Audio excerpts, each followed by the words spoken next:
তো এই কদমা গ্রামের শোভনা পাল মাতাজি, তো উনি গীতা গ্রহণ করছিলেন।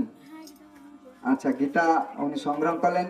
তো ওনার অনুভব উনি বলবে, গীতা আমার কাছে উনি প্রাপ্ত করলেন আর ওনার অনুভবটা বলবে। হরে কৃষ্ণ। আপনি গীতা নিলেন কি জন্য নিলেন, আর কিসের জন্য আপনি গীতাটা সংগ্রহ করলেন? হরে কৃষ্ণ। গীতা মানে এটা পড়ার জন্য, ওটা পড়ে আমরা খুব জ্ঞান উপলব্ধি করতে পারি। এটা ঘরে রাখার জন্য নয়, কিন্তু আমাদের যখন সময়ের কারণে পড়া হয় না, কিন্তু চেষ্টা করব যে এটা পড়ার, ভগবানকে সন্তুষ্ট করার। এইটাই।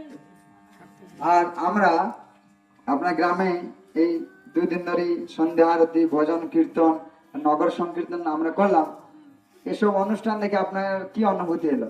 এটা আমার খুব ভীষণ আনন্দ পেয়েছি।